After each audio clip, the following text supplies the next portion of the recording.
Hello and welcome. Today is a difficult topic. We are talking about what happens in the body when someone is dying from dementia, that end stage of life. The signs and symptoms that your loved one or the person you're caring for may be reaching the very end of their life. And we're going to talk about what's happening in their body and what you as a caregiver or a loved one can do, what you can do to prepare yourself and your loved one for that final part of their life story.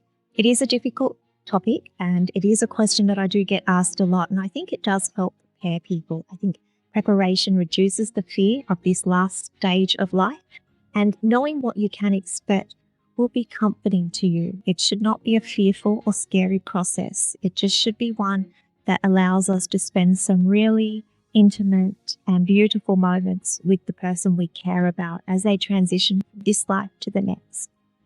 In a large percentage of cases, the person with dementia is going to pass from a complication or another condition other than the dementia itself. As the dementia progresses, the person's ability to cope with infections is severely reduced. This makes them vulnerable to bacteria and viruses, and illnesses like cellulitis, urinary tract infections or UTIs, and pneumonia will increase and can have fatal consequences. Muscle control will be weakened, so standing or even sitting, toileting and eating will be compromised, and conditions like bed sores, falls and fractures, and swallowing can become life-threatening conditions or problems. Indeed, a percentage of late-stage dementia patients will die from things like dehydration or chest infections or aspirational pneumonia.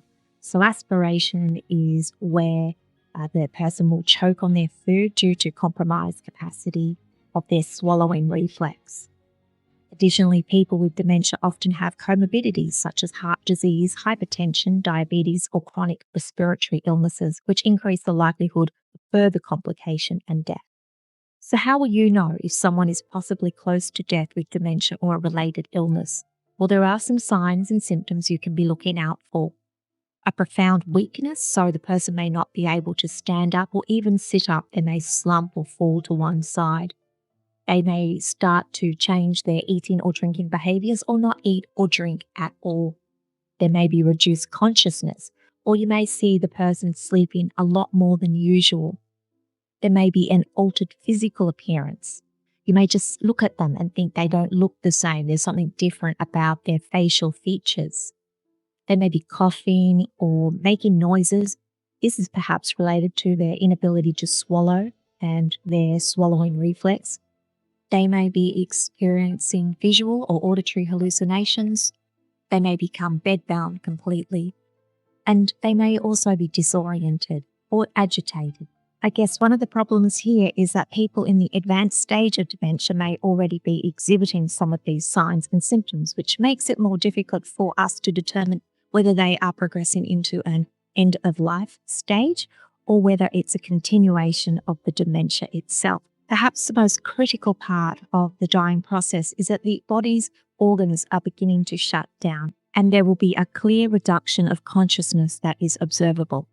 What is known as terminal restlessness. These are obvious changes in the body's state where the person may become very agitated, may be acting in a way that's unusual and different to their norm or baseline state. There may be obvious changes in their breathing patterns, and the breathing may become gurgly or rattly, and this is often noticeable in the last days or hours of life. If your loved one is entering this last stage of life, it's important to keep them comfortable, to be with them, to hold their hand, to talk to them, to gently wet their lips, to keep them warm, and consider their position in bed, maybe raise their head a little or change them to their side. Speak to a medical professional about medications for comfort, for pain if that is an issue, and possibly to dry up secretions, which you may notice in the last stage too. They may tend to dribble or their eyes may become wet and look like tears. But the main thing is just being with your loved one through this transitional process. There is some evidence that hearing is one of the last senses to go. So speaking words of comfort and allowing this process to be one of calmness and love and intimacy. Death is part of life, and it can be a beautiful process and one of comfort and even healing for those that are left behind. As the end comes, the heart rate and the blood circulation will begin to slow. The brain and the organs will be receiving less oxygen than they need. So this will mean that they'll start to shut down and not function properly. There will be a loss of consciousness, and as a result of this, the person is not necessarily suffering or experiencing pain. They're in an altered state of awareness, and it is common for people to become very calm before they die.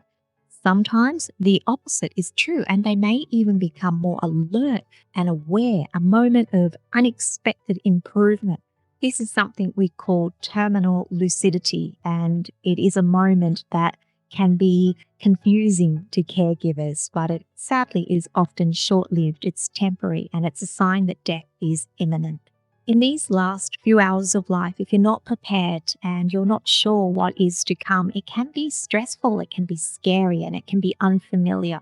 So things that you might want to consider are that your loved one's temperature will drop, their circulation is reducing, so they may be cold to touch, especially their hands and their feet. Their eyes may glaze over, and I mentioned their eyes may also become teary.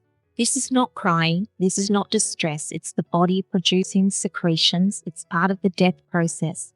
And you may notice their colour changes to a mottled bluish purple tinge on their skin.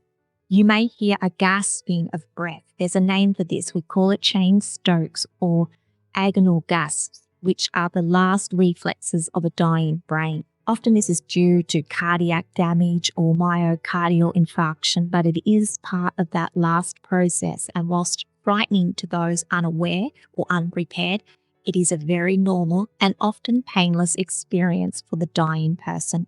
Keep in mind that the dying process is unique to everyone. This is a guide only. Similarly, how we cope to death, to watching a loved one pass, is unique and different to everyone. There are no absolute right or wrong ways to handle a situation like this. For some, it can be deeply distressing and upsetting. For others, it's a sense of relief that the loved one is finally at peace and free from the confines of what is often a horrible and long and enduring illness. If you feel like you need extra help or support through this, or some of this content has been upsetting to you, please reach out. That's why I created the Facebook Caregivers Support Group, so that we can all be there with each other through all the different challenges that dementia brings. Part of the reason why I was prompted to do this video, aside from a lot of the questions that I get over the years, is that I think my mum is moving into this end stage. And whilst I know what to expect and I'm as prepared as anyone could be, I still think there's really nothing you can do to completely be prepared for that final breath. And it is a very upsetting and very difficult situation. Even though you know and your loved one is free from the pain, free from the suffering, free from an illness that has robbed you of them for many years, it is still a difficult situation, and it is something that you don't have to go through alone. Remember, death is not the opposite of life. It is the end of life. It's part of life. And it's something that we all have to be prepared for at one point or another. And though it is inevitable that at some stage our loved ones will all be gone from our sight, it is also true that they are never gone from our memories and from our heart. They will reside there eternally and until the day we ourselves take our last breath. Till next time, take care of yourselves and each other. And as always, I wish you a peace-filled day. Bye.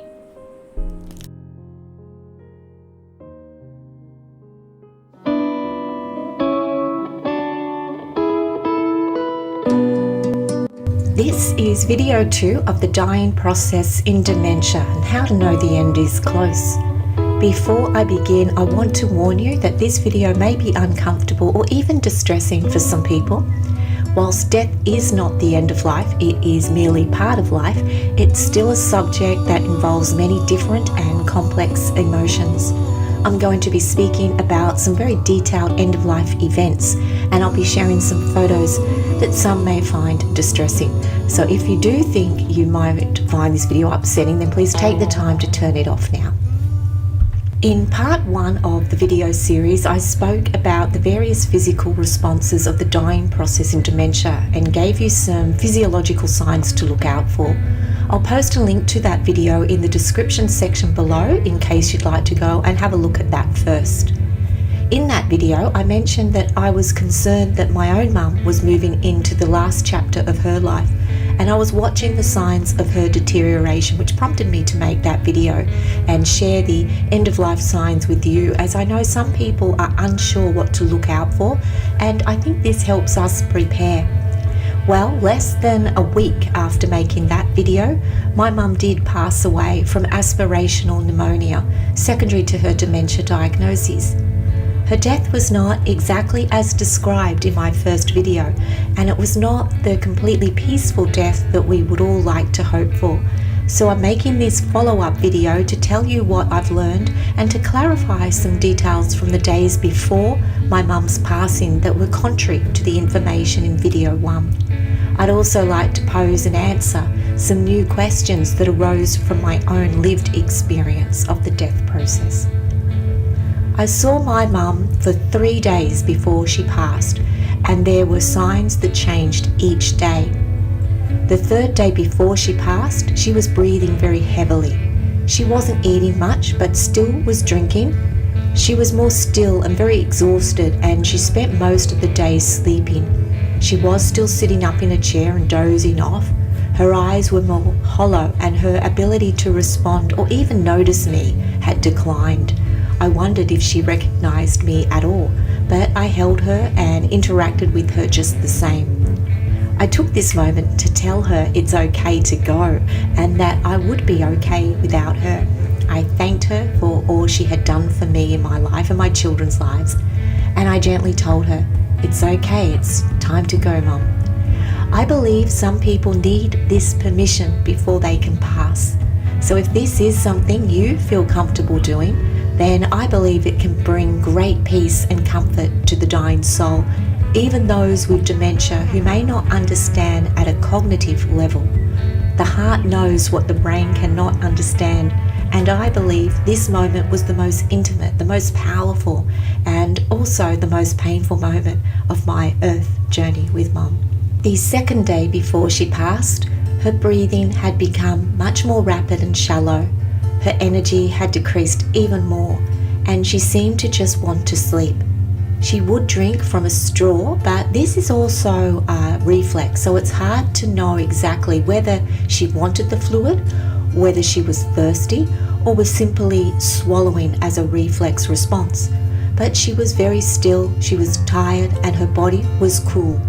She was letting go, and this was quite apparent to me, even though the doctors and the nurses were telling me she may still have weeks or months left.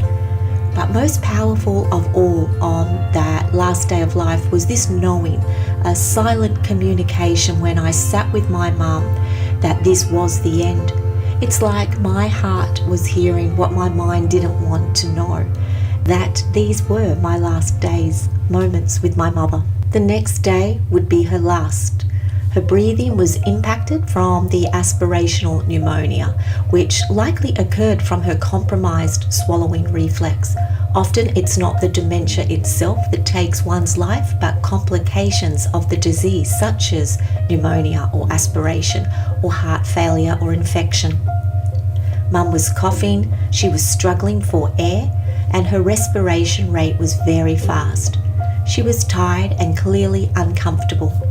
Pain medication was provided to keep her comfortable, and the morphine did take effect and Mum drifted off into a state of unconsciousness. In the hours before Mum's passing, it was those final moments of life where I couldn't help but wonder if she knew what was happening to her, if she knew we were there with her, if she was suffering at all.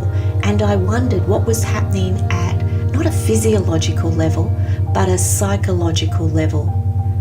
In my first video, I spoke about the body cooling, but in Mum's case, she was burning up.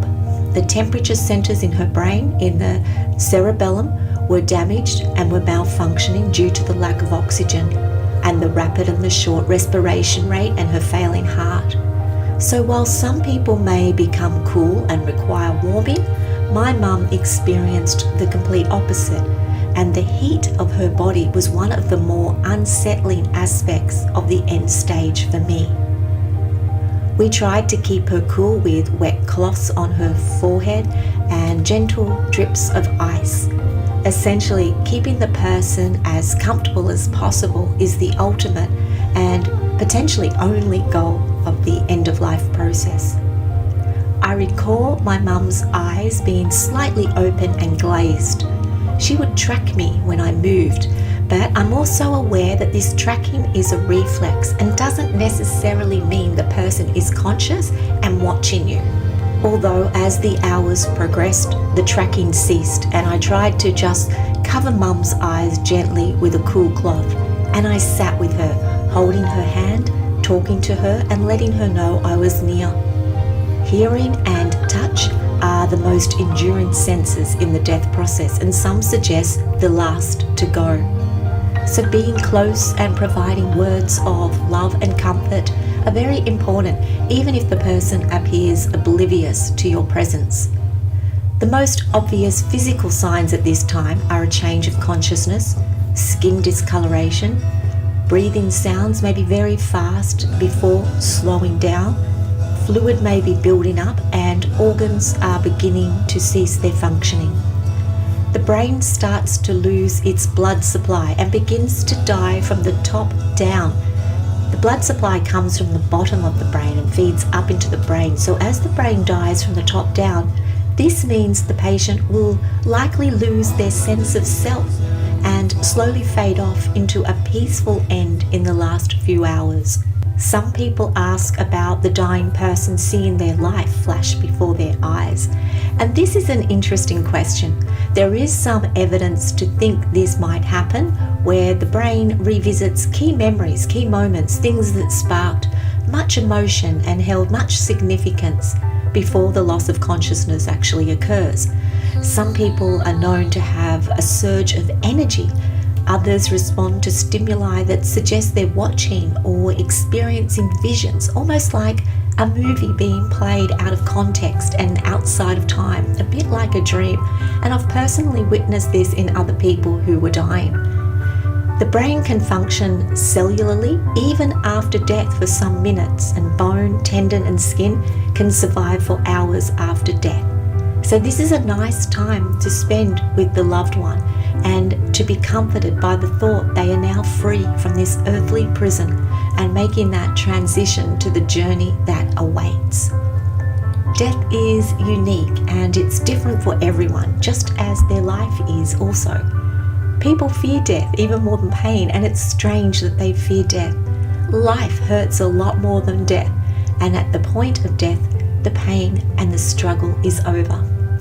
But the pain does remain and the struggle does remain for those loved ones who have to continue and endure without that person in their life. Grief is a lifelong experience. We don't get over it, but we can move forward with it. My mum's life was much more than her death, and even more than her last 7 years of dementia. This is not how I wanted the story to end, but then again, it hasn't ended. For death is not the end of life, it's part of life. And who knows what wonderful and beautiful adventures await our souls when we die. I hope this video has brought some information and comfort to you. If you have any questions or would like to contact me, I do run a Facebook support group for people or caregivers of those with dementia, specifically frontotemporal dementia. I'll put a link to the Facebook group in the description section below, or you can reach out to me on the email on the screen now, energymedicine777@gmail.com. Until next time, take care of yourselves and each other and have a very happy and peace-filled day.